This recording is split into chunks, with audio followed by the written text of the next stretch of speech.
신앙고백서 소일이문답 제17문으로 시작하겠습니다. 타락으로 말미암아 인류는 어떠한 처지에 떨어지게 되었습니까? 이렇게 질문을 합니다. 자, 타락해서 우리가 어떻게 됐느냐 이 말이죠. 답은 시작. 타락으로 말미암아 인류는 죄와 비참한 처지에 떨어지게 되었습니다. 두 가지가 나왔죠. 타락함으로써 죄라는 존재가 등장했고, 그 다음에 그 죄의 결과가 바로 비참한 처지다 그랬어요. 그래서 이제 죄와 죄로 인한 그 결과, 그 비참한 처지, 이제 이것을 이제 우리가 재앙이라고 보는데요. 그 죄의 결과로 빚어진 이 문제가 해결되려면 결국 죄 문제가 해결돼야 됩니다. 그래서 죄 문제가 해결되면 비참한 처지, 우리의 환경이나 또는 이 재앙이 소멸이 되는 것이죠. 그렇기 때문에 예수님을 통해서 이 죄 문제가 해결된 것이 굉장히 중요하니까 오늘 오전에 말씀드린 것처럼 세상 죄를 지고 가는 하나님의 어린 양, 대속죄일에 한 염소를 광야로 보내면서 이스라엘의 죄를 다 그 염소에게 담당을 시키는 것처럼 세상의 모든 죄를 다 어깨에 메고 짊어지고 십자가라는 그 광야길로 들어가는 하나님의 어린 양이다. 그러면 무인지경이 사는 그런 그 광야길로 짐승이 가게 되면 어떻게 되느냐? 죽어요. 가다가 죽고 잡혀먹고 죽고. 그러니까 목말라서도 죽고요. 가다가 쓰러져서. 그리고 거기에 그 광야에 사는 또 들짐승들이 있습니다. 야생동물. 거기에 의해서 죽습니다. 그러니까 죽음의 길로 가는 거예요. 그 광야길로 간다는 것은 그것을 대속죄일에 아주 중요한 의식이죠. 그런데 세례요한이 이것을 예수님에게 적용을 시켰죠. 그래서 예수님은 이제 실제로 십자가를 짊어지시고 골고다 언덕에 올라가시는 그 장면이 결국 그 십자가는 무엇이었다? 인류의 죄다. 그리고 십자가에 매달려서 예수님이 죽으신 그 사건은 우리의 죄를 십자가에 못을 박아버렸다. 그래서 이제 사도 바울이 의문의 증서에 의하지 아니하고 우리의 죄를 십자가에 못을 박았다. 의문의 증서, 즉 율법의 그 정죄를 십자가에 못을 박음으로써 어떻게 되느냐? 채무관계가 끝나버립니다. 그래서 빚진 사람이 내가 빚 다 갚았다 하는 것을 성문에 가서 성문에 나무에다가 차용증을 돈 빌려준 거 그걸 딱 못을 박잖아요. 그럼 그 사람은 빚을 다 갚은 사람이 되는 거예요. 마찬가지로 죄의 빚을 십자가에 못을 박아서 다 빚진 것이 없어졌다. 탕감받았다. 그것을 사도 바울이 인용을 한 거예요. 이게 사도 바울이 참 대단하죠. 어떻게 그 채무를 못을 박는 것을 그것을 어떻게 십자가에 우리의 죄를 못 박은 걸로 그렇게 적용을 시켜서 설명할 수 있는지 정말 놀라워. 그것은 구약 성경을 관통하지 않고는 또 구약 성경에 나와 있는 그 행위 있잖아요. 우리가 생각했을 때는 겉으로는 뭡니까? 경제 문제, 돈 문제, 빚진 문제, 채무자와 채권자의 그 관계를 어떻게 처리하느냐. 그것은 그냥 처리가 다 되면은 빚을 다 갚게 되면 못질을 해서 사람들에게 알리는 것이다 라고 경제 문제만 생각했는데 그건 수박 겉핥기예요. 안으로 들어가니까 우리의 영적 채무가 있더라 이 말이죠. 그래서 테텔로스타이는 내가 다 이루었도다. 이 말씀은 결국 내가 다 빚을 갚았도다 그 뜻이에요. 그리고 그래서 이제 속죄라는 용어를 쓰지만 속량이라는 용어를 쓰는 거예요. 속죄라는 것은 죄사함이잖아요. 그런데 속량이라는 건 빚을 다 갚았다는 거예요. 그래서 속량하신 예수 그리스도 이렇게 되는 거예요. 그러니까 그것을 누구에게 갚습니까? 율법을 만족시켰다는 거예요. 그렇기 때문에 더 이상 마귀 네가 죄에 대해서 이 사람이 죄를 지었기 때문에 이제 내가 관할해야 된다. 내 관할이 있다라고 말할 수가 없다는 거예요. 왜냐하면 주인이 바뀌어버린 겁니다. 체인지된 거예요. 그래서 마귀는 더 이상의 영향력을 발휘할 수 없게끔 된 것이죠. 이 십자가의 이 사건이 그걸 어떻게 그렇게 채무하고 연결해서 그 복음을 설명할 수 있는지, 그것은 구약을 영적으로 완전히 간통하지 않고는 알 수가 없는 거예요. 예수님이 이런 말씀하시잖아요. 미워하는 자마다 마음으로 형제를 살인한 것이다. 이런 경우가 이게 어떻게 해석이 가능하냐 이 말이에요. 근데 주님은 미워하지 말라, 그 선에서 끝나지 않고 미워하는 그것이 마음으로 형제를 살인한 죄와 같다라는 부분까지 끌고 들어간다는 것은, 그것은 복음의 본질을 정확하게 보고 계시니까요. 그래서 구약에 나타난 살인하지 말라의 그 율법의 의미가 무엇인가를 속에 있는 것들을 끄집어낸 거예요. 그러니까 이거 대단한 주님의 놀라운 해석이죠. 그러니까 서기관과 바리새인들이 해석하고 완전히 다르네? 깜짝 놀란 거죠. 충격적이죠, 굉장히. 그동안 전통적으로 배웠던 거하고 전혀 다르요. 윤리적인 것만 강조했고, 감정적인 것, 정서적인 것, 인격적인 것만 강조했는데, 그것이 바로 십계명에 살인하지 말라는 계명과 이것이 어떻게 연결되냐는 거야. 그 감정 처리가. 그것이 주님이 말씀하신 거예요. 그만큼 타락의 문제가 나왔을 때 이 타락한 것이 이제 죄와 죄의 결과인데, 죄의 결과는 비참한 처지라고 그랬죠. 그래서 이제 질병이 들어오고 양육강식이 들어오고 고통이 들어오고 또 잉태의 고통이 있고 또 삶의 고통이 있고, 그리고 이제 결국 병들게 되고 그리고 죽게 되는 끝까지 전부. 그리고 죽은 것도 끝난 것, 거기서 끝난 것도 아니죠. 더 나아가서 영원한 지옥불로 들어간 것까지. 그런 비참한 처지에 떨어지게 됐다 하는 것을 보여주는 것이에요. 창세기 3장으로 들어가면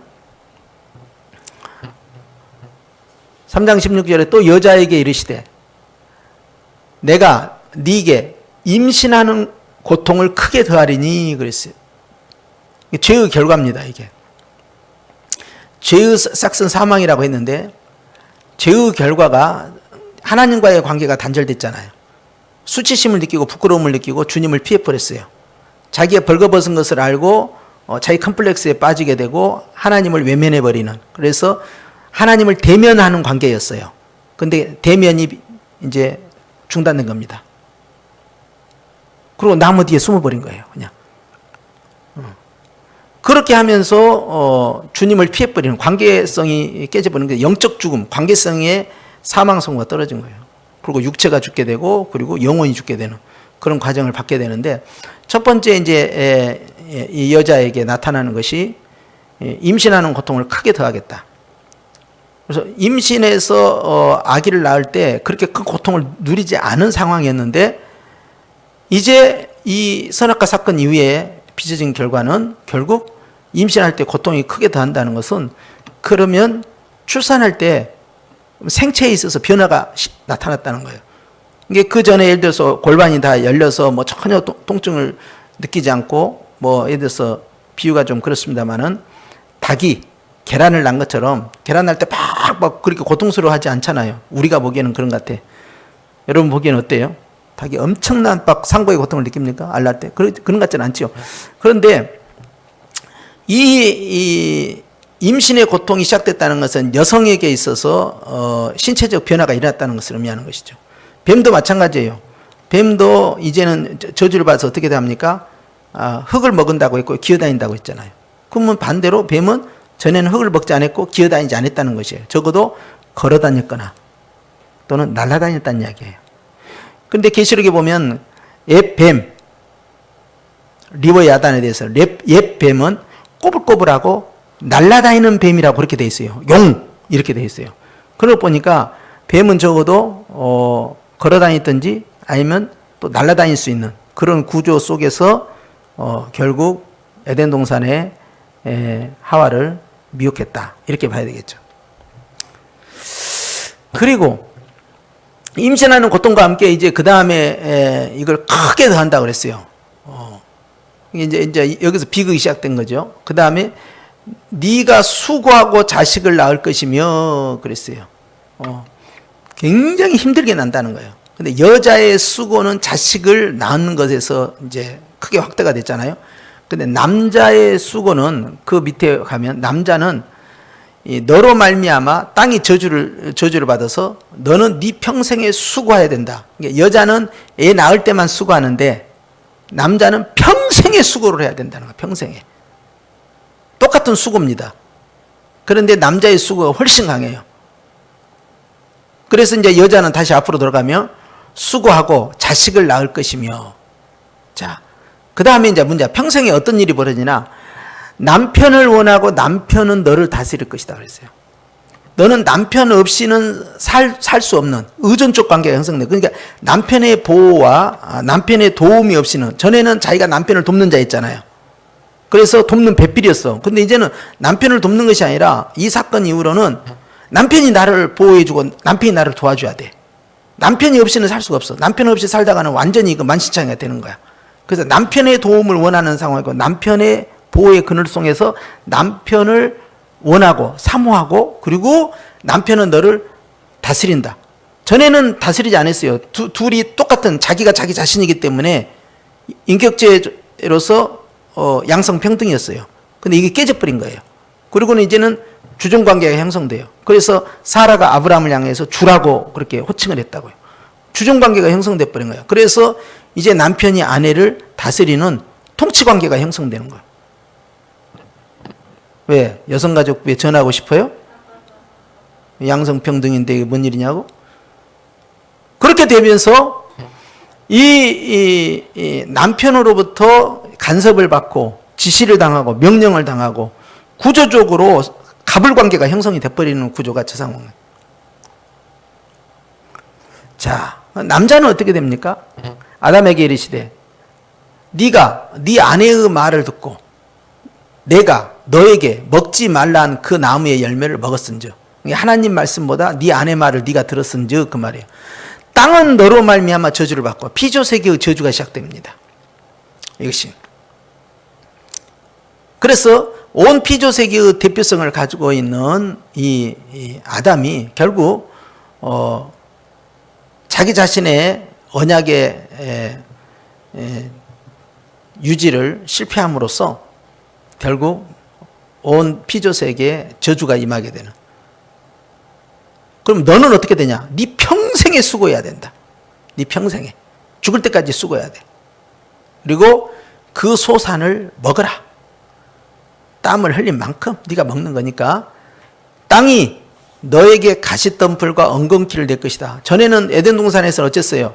땅이 아름다운 채소와 아름다운 먹기 좋은 야채, 또 탐스러운 그런 과실들, 수많은 가지각색의 과일들, 가지각색의 야채와 채소들, 이런 거 다 만들었단 말이에요.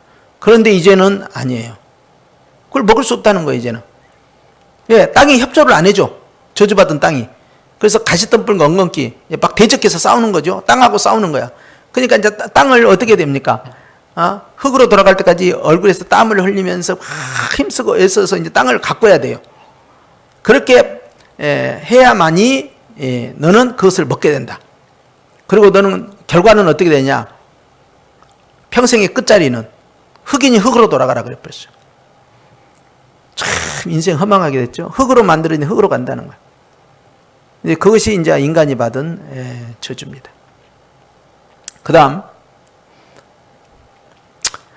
이제 창세기 3장 23절이죠. 여호와 하나님이 에덴 동산에서 그를 내보내어 그의 근원이 된 땅을 갈게 아니라, 자기가 흙으로 만들어졌는데 흙을 이제 일구게 만드는 거예요. 이게 밭농사 짓는 거죠. 그렇게 하면서 농사를 짓게 하고 그것을 먹는 것을 섭잖아요. 그 농사를 짓게 하는 일을 따라서 한 아들이 가인이야. 그러니까 가인이 농사진 것이 뭐가 잘못됐다. 가인은 피제사를 안 드려가지고 하나님이 예배를 연락 안 했다. 막 완전 이런 이야기 하면 진짜 큰일 나요.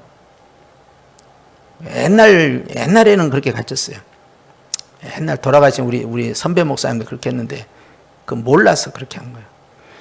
그렇게 하면 안 되고, 히브리서에 있는 대로 아벨은 믿음으로 제사를 드렸고 가인은 믿음으로 안 드렸다. 여기서 끝이요.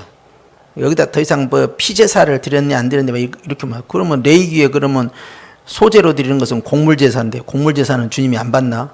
말도 안 되는 이야기를 자꾸 하니까 하는 거예요. 그것을 예수님의 피를 강조하다 보니까 다 피로 갖다 붙여버리면 은혜가 되니까 갖다 붙인다. 그런데 몰랐을 때는 그렇게 해도 그런 식으로 하면 안 돼요. 근데 아직도 그렇게 아는 사람들이 의외로 많더라고. 그래서 가인은 아버지의 뒤를 이어서 농사꾼이 된 것이 정상이에요. 그런데 아벨은 농사를 안 집니다. 농사를 지어 놓으면 이제 풀이 올라올 거 아니에요. 그 풀에서 이제 이 양떼들을 먹이는 거예요. 목축업을 하는 거예요. 그래서 각각의 소산을 가지고 하나님 앞에 제사를 드리는데, 아벨은 정말 정성껏 믿음으로 하나님 앞에 주님 받으시옵소서, 눈에 보이진 않지만 존재하시는 하나님 앞에 정성껏 했는데, 가인은 어떻게 했어요? 믿음 없이 했다는 건 뭐예요? 대충 했다는 거예요. 그냥 대충 하라는 대로, 아버지가 했던 대로 그냥 눈에 보이지도 않고 들리지도 않고 그냥 하는 거예요. 그냥 대충 하다가 대충 망해봅니다. 예. 그러니까 이제 안 되니까 이제 화가 나가지고 괜히 동생아 트집 잡기 시작하더니 나중에 죽여버리잖아요. 참 인간이 이렇게 잔혹합니다.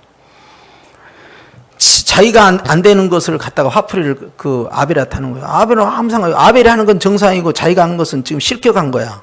낙제 점수야. 그럼 자기가 다시 그걸 만회를 하면 될 거 아니야. 다음에 할 때는 내가 정말 정성껏 잘해서 제사를 잘 지내야지. 이러면 될 거 아니에요. 괜히 화를 내고 말이야. 화풀이 거다다 하고. 자, 그렇게 해서 에덴 동산에서 이 아담을 내보냅니다. 내보내니까 어떻게 됩니까? 그 사람을 23절에는 내보내어 돼 있죠. 근데 중간에는 어떻게 돼 있어요? 24절. 이같이 하나님이 그 사람을 쫓아내셨다는 거예요. 쫓아낸 거예요. 그냥 내보낸 게 아니에요. 쫓아냈다는 거예요. 추방! 그리고 에덴 동산 동쪽. 그래서 동쪽. 그래서 동쪽이 꼭 하나님이 임하시는 장소예요. 그래서 성막도 동쪽, 성전, 솔로몬의 성전도 동쪽. 동쪽 문은 하나님이 임하시는 문이에요. 그러니까 에덴 동산의 이 동쪽이라는 부분이 굉장히 의미가 있는 것이죠. 그래서 이제 동쪽 문은 하나님이 출입하시는 문이다.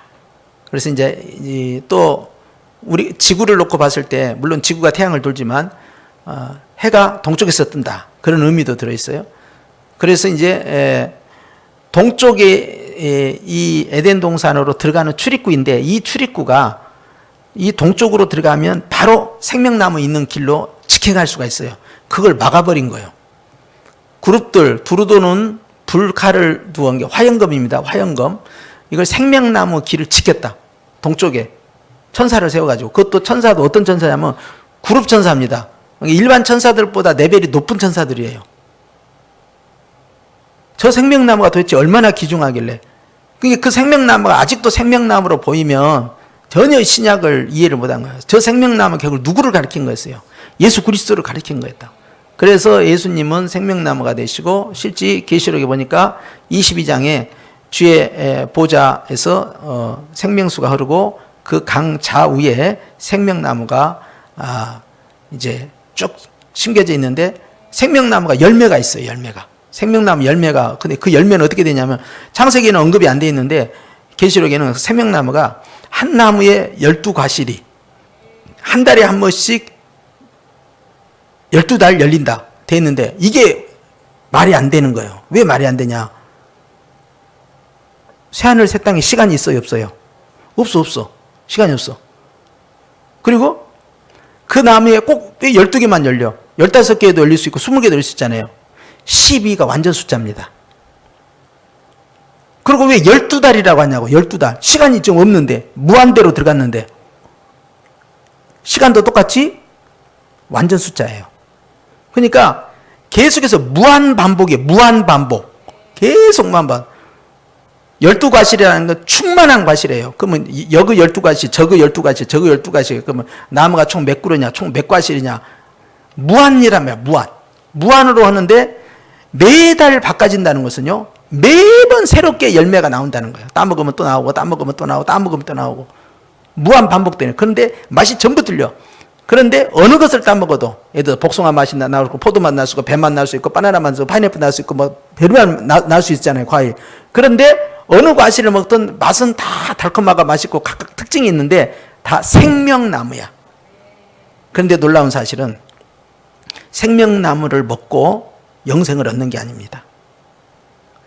예수님을 믿고 영생을 얻은 자들이 생명나무를 즐기는 거예요. 그 차이가 또 있다는 걸 아셔야 돼요. 그러니까 생명나무의 예수님의 상징성이 생명나무라고 했잖아요. 그 생명나무를 따먹는 사람은 누가 따먹느냐? 바로 예수님을 믿는 사람들이 생명나무 과실을 먹게 돼 있는 거예요. 쫓아낸 거야. 에덴 동편에서. 그러고 나서 어찌 됐느냐? 노아의 홍수가 생기잖아요. 그러면서 지형이 바뀌기 시작합니다. 에덴 동산에는 4개의 강이 흘렀거든. 이게 거기 그 강의 발원지예요, 거가. 어느 강이든 발원지가 있습니다. 한강의 발원지는 어디냐, 또 뭐 양쯔강의 발원지는 어디냐, 그런 것처럼 다 강의 발원지가 있는데 거기에 2강이 딱 등장을 해요. 현존하는 2강이. 하나는 티그리스강, 하나는 유프라테스 강이야. 신기하잖아요. 그게 다 어디를 향하고 있어요? 이 수메르 문화로 되어 있는 이란과 이라크 쪽으로 해서 이렇게 초성탈처럼 되어 있는데 바로 그쪽에 티그리스 강하고 유프라테스 강이 흘러가고 있는데 그 강의 원 발원지가 어디냐? 그게 에덴이었다는 거예요. 근데 지금도 이 이라크에 가면 에덴이라는 지명을 갖고 있는 동네가 있어요. 그러면 사람들은 여기가 옛날 그 성경에 나온 그 에덴이라고 그래요. 그 에덴이라고. 왜냐하면 이슬람 사람들도 구약 성경을 좀 믿잖아요. 그러니까 여기가 에덴이라고 그러는데 근데 에덴이 그렇게 생겼으면 우리가 실망이 너무나 크지. 근데 2강은 어디로 됐는지 알 수 없어요. 하울라 비손 이 강은 이제 이 강이 아마 노아의 홍수를 통해서 완전히 지형이 변경됐을 것으로 그리고 에덴 동산이 완전히 자체를 감췄을 것으로 보는 것이죠. 그래서 이제 육적인 에덴은 이제 사라졌지만 그러나 영적인 새 에덴이 기다리고 있죠. 그것이 새하늘 새 땅이에요. 그래서 주님께서 이제 그 생명나무를 더 이상 열매를 따먹지 못하도록 딱 차단시켜버린 거예요. 이게 그 전에는 왜 안 따먹었을까? 지난번 말씀드린 것처럼 내가 건강할 때는 그 약을 먹지 않잖아요. 항생제 같은 거 안 먹잖아요. 마찬가지예요. 내가 이미 현재 영생 상태야. 죄를 안 지었으니까 현재 영생 상태라고. 영생 상태인데 구태의 생명나무를 먹을 이유가 하나도 없는 거예요. 그때는 그냥. 하나님이 죽이시지 않는 상은 죽지 않는 몸이란 말이지. 그런데 이 영생에 이르는 이 생명나무 열매를 따먹을 이유가 없으니까 안 먹었는데 죄를 짓고 나니까 이제 영생의 필요성이 느껴졌겠지. 그런데 죄를 지은 상태에서 영생해 버리면 어떻게 합니까? 그거야말로 엄청난 비극이죠. 육체가 죄를 지은 상태에서 영원히 산다고 상상을 해봐요. 어찌 되겠어요? 정령 죽으리라 했잖아요. 그러니까 육체가 죽어야 되는데 사망이 들어와야 되는데 그 열매를 따먹으면 어찌 됐어요? 못 따먹게 하는 거예요. 그래서 참 생명나무 되시는 예수님께서 우리에게 찾아오신 것이죠. 그래서 이제 주님은 죄를 가지고 있는 상태에서 생명나무 열매를 따먹는 것이 아니라 완전히 죄를 없애버리고 영생의 열매를 먹게 만든 거예요. 그게 예수님의 복음이다 이 말이에요. 그게. 자, 그 차이점이 있고 그 다음 봅니다. 로마서 3장 10절에 보니까 기록된 바 의인은 없나니 하나도 없다.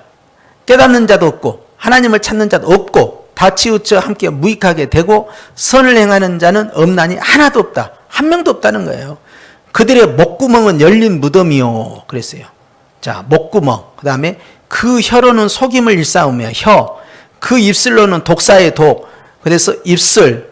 그 입에는 저주와 악독. 입. 그 발에는 피 흘리는 데 빠르니라. 발. 파멸과 고생이 그 길에 있어. 길. 인생길. 6가지가 나왔죠. 평강의 길을 알지 못하고 인생에 평안이 없는 거예요. 인생에 행복이 없는 거야. 다 뜬구름 잡는 이야기들을 하고 있는 거예요. 다 그 신기루야. 행복을 향하여 평안을 향하여 그렇게 해서 돌을 닦는 무슨 돈을 벌든 무슨 철학에 그냥 사색에 잠기든 자기가 무슨 참선에서 깨닫든 어떤 것을 해도요 결단코 이 세상에 있는 걸 가지고는 내 인생의 평안과 행복을 찾을 수가 없는 거예요. 보일 듯한 데 가면 없어지는 거예요. 그리고 그들의 눈은 어떻습니까? 눈은 하나님을 두려워하지 않는다 그랬어요. 자, 목구멍, 혀, 입술, 입, 그 다음 발, 그리고 인생길, 그리고 눈앞 7가지가 나왔네. 하나님을 두려워하지 않는다. 그러니까 우리는 머리에서 발끝까지 다 죄악투성이다. 그 말이에요. 그러니 어떻게 우리가 천국에 들어갈 수 있겠느냐 하는 이야기예요. 그다음 마지막 로마서 5장 12절 말씀 시작. 그러므로 한 사람으로 말미암아, 한 사람이 누구예요? 아담이 아담. 사람이 아담이란 뜻이거든요. 그러니까 한 사람, 그 사람이 누구냐? 바로 아담이라는, 아담으로 말미암아 죄가 세상에 들어오고, 그리고 그 죄로 말미암아 뭐가 들어왔어요? 사망이 들어왔다는 거예요. 아담이 죄를 지으니까 사망이 들어왔다. 여기에서 우리는 이 죄의 책임을 아담에게 물을 것이냐 뱀에게 물을 것이냐 그러는데요. 뱀에게 물어서는 안 됩니다. 뱀은 미혹자예요. 범죄자가 아니라 죄를 짓도록 유혹한 자야. 그리고 실제 따서 먹은 것은 뱀이 따서 먹은 게 아니에요. 누가 따서 먹었어요? 아담이 따서 먹었어요. 그럼 하와는 어떠냐? 하와하고 뱀은 생명 언약의 체결자가 아니에요. 창세기 2장 17절에 선악을 알게 하는 나무 열매를 따먹지 말라는 그 명령을 받은 생명 언약의 체결자는 하와가 아니에요. 하와는 태어나지도 않았어요. 그때. 그 다음에 보면 옆구리에서 빼내는 장면이 나와요. 그러니까 이제 갈비뼈로 만들기 전에 상태는 누구였느냐? 아담 한 사람이에요. 그래서 우리가 보면은 아담이 모든 피조 세계의 대표자로서 아담으로 말미암아 죄가 세상에 들어왔고 그 죄가 사망에 이르렀다. 그래서 죄 싹은 사망이고 욕심이 잉태하여 죄를 낳고 죄가 장성하여 사망을 이룬다. 이 말씀과 같다 이 말이에요. 자, 마지막 에베소 2장 1절은 어떻습니까? 시작. 그는 허물과 죄로 죽었던 너희를 살리셨다. 죄와 허물, 허물과 죄인데요. 죄와 허물은 이제 죄는 우리가 알잖아요. 하나님의 말씀에 불순종, 언약을 파괴하는 행위, 범죄 행위를 말할 때 죄라고 말합니다. 그러죠? 하나님의 말씀대로 순종하지 아니한 거. 그리고 하나님과의 그 계약을 파괴한 거.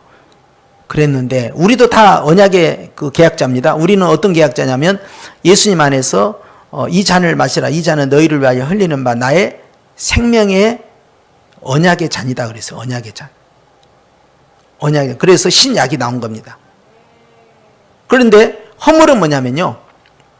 죄하고 허물은 차이가 있어요. 허물은 죄로 인한 결과입니다.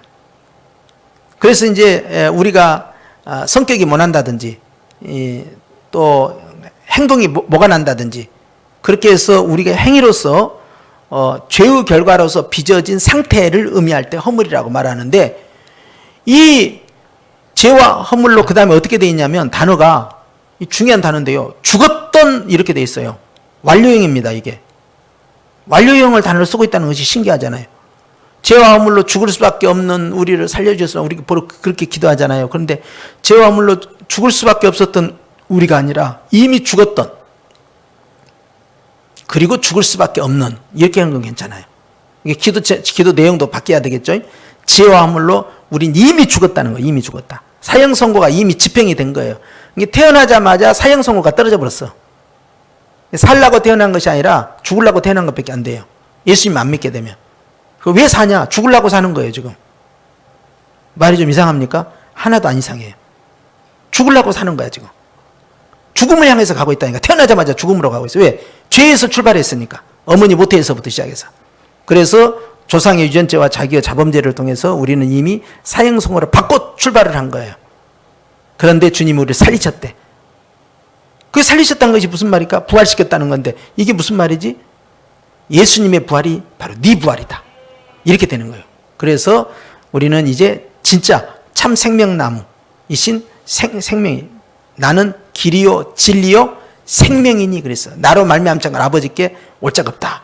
그래서 이제 진짜 생명나무신 예수님의 열매를 우리가 따 먹었다. 그러니까 너희는 나를 먹으라 그랬어요. 성찬에서 떡을 띄워주면서 이것은 내 살이니 먹어라. 이건 내 피니 먹어라 그래서 예수님을 먹어야 돼. 예수님을. 그런데 아담은 누구를 먹어버렸어요? 아담은 선악과를 먹어버린 거야. 선악과는 금식해야 돼. 먹어야 할 것은 딱 생명과실을 먹어야 되는데 선악과를 먹어본 거야. 죄를 먹어버렸어요. 그런데 우리는 예수님을 먹은 거예요. 이게 예수님에 대한 표현은 예수님을 믿는다, 예수님을 먹는다, 예수님을 옷을 입었다. 이게 다 똑같은 말이에요. 그래서 로마서 말씀에 너희가 예수 그리스도로 옷 입으라 그래요.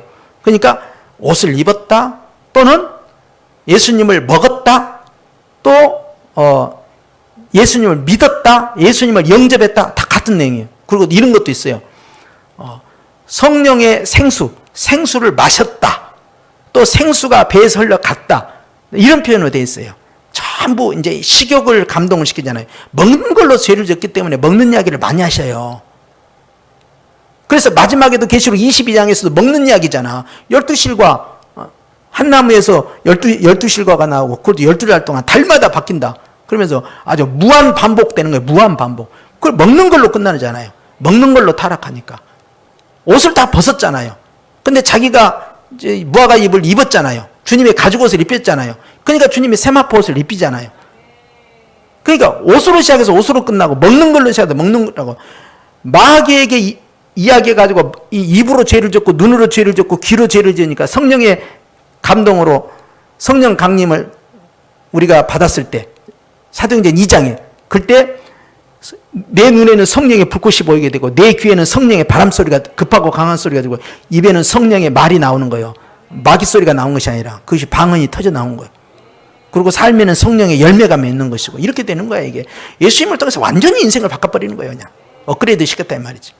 자, 여기까지 해서 우리는 오늘 이 말씀을 마음에 새기고, 또 이번 한 주간에도 승리하면서 이런 죄와 비참한 처지에 빠진 우리 주 예수께서 우리를 살려주셨도다.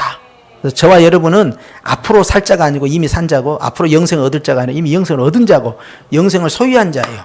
바로 그러한 사람을 가리켜서 우리는 성도라고 부른다. 그걸 기억하시고, 한 주간에, 이번 주도 날씨가 좀 추울 것 같은데 여러분들 건강하시고 강건하시길 축원합니다. 기도하십시다.